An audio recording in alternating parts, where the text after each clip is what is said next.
Hello, my name is Sean, and like most of you, I'm a fan of Mythbusters. What we like about Mythbusters is the shooting guns, blowing things up, crashing cars, trucks, whatever.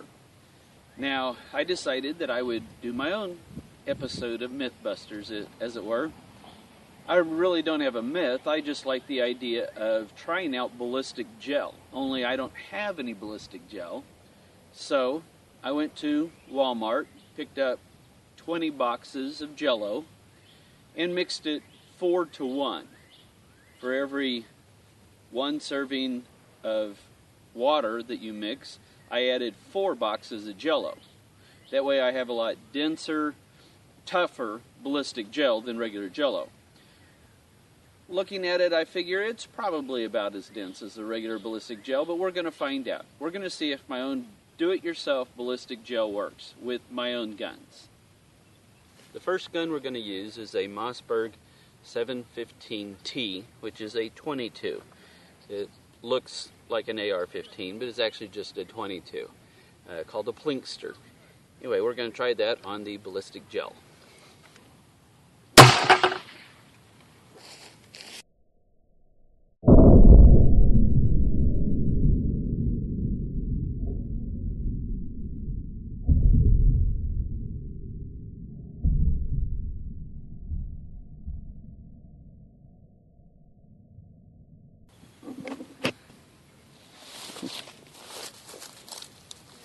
As you can see, it went all the way through the gel. That doesn't really give me much hope for the rest of my guns being stopped by the ballistic gel. We probably need a lot thicker section of gel in order for this to work properly, but we're going to go ahead and try the rest of them and see what happens. This one is a Ruger 380 LCP, and we'll see what happens with it.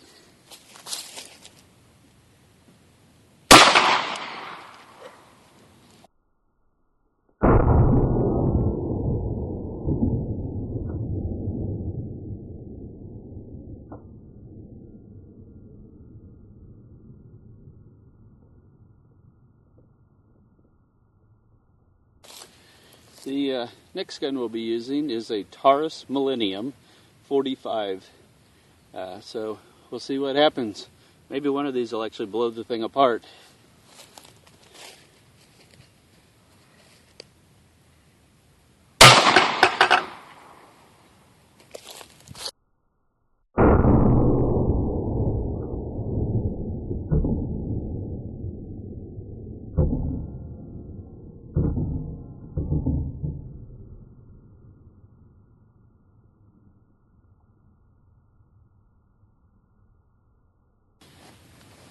The next gun we're going to try out is a Knight 50 caliber black powder inline rifle. We're going to see what that does to the ballistic gel.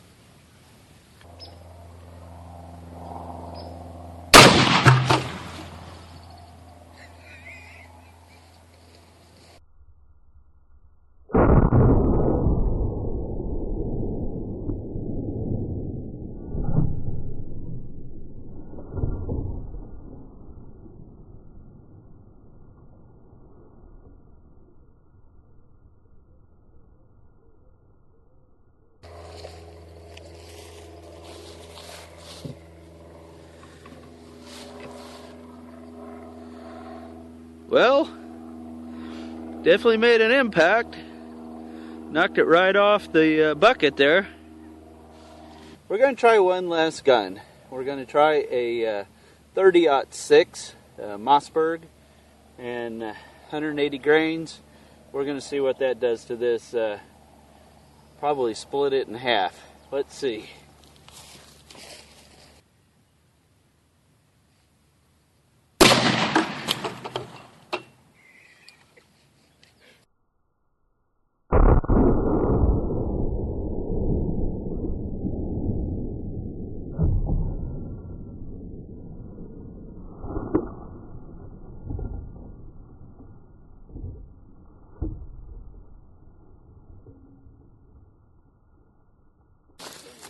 I think we're done with the ballistic gel.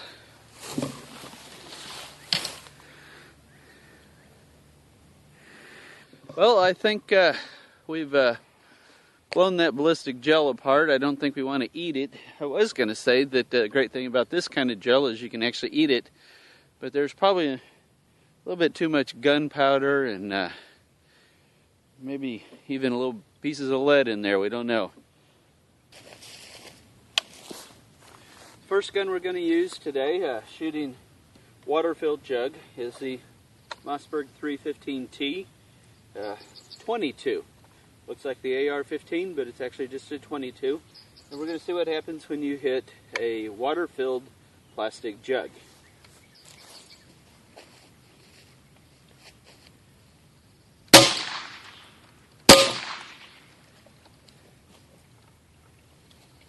Now for the 380. As you can see, this is a Ruger 380 LCP with a wallet holster. This fits into your pocket, gives the imprint of a wallet, and but anyway, we're going to try 380 on the water-filled plastic jug. I want to actually move the jug a little bit more, drain a little bit more water out, so we're going to put a different jug up for the next gun. Okay, this time we're going to try a 45, the Taurus 45 Millennium, and use it on a water-filled plastic jug.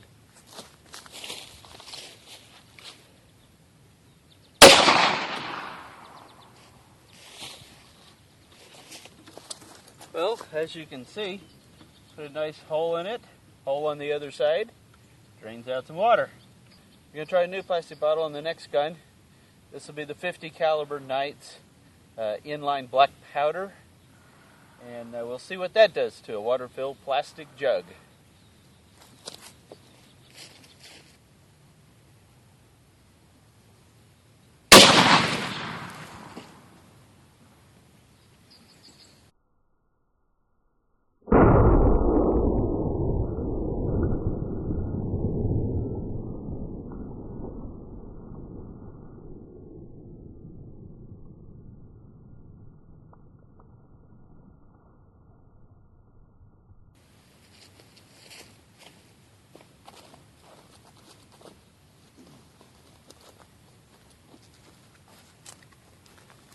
Well, that did a little bit of damage. Got a little bit bigger impact than any of the pistols did. And certainly wouldn't want to be on the wrong end of that bullet. The next one we're going to try is the Mossberg 30-06, shooting a 180 grain bullet. And see what that does to the water-filled plastic jug.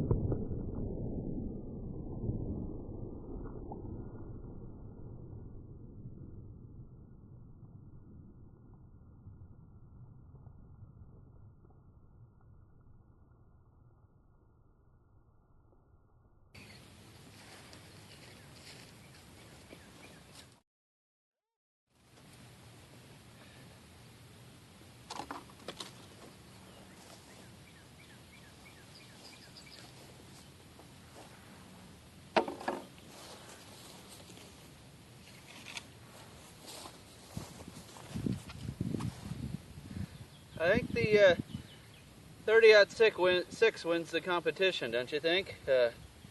Actually, I think I was right the first time. It's 30-06.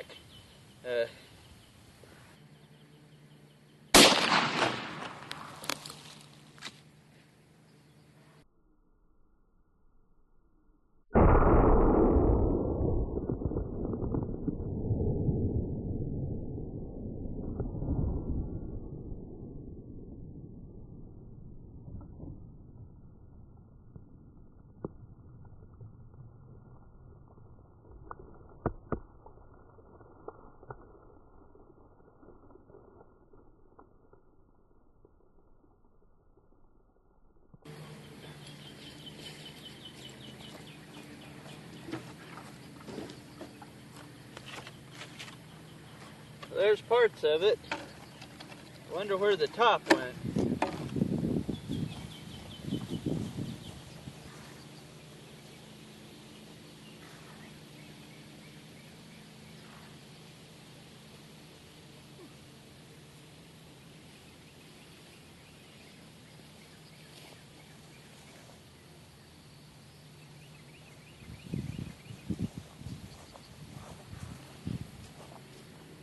Well, the top's missing in action, but just for fun, we're going to do one more.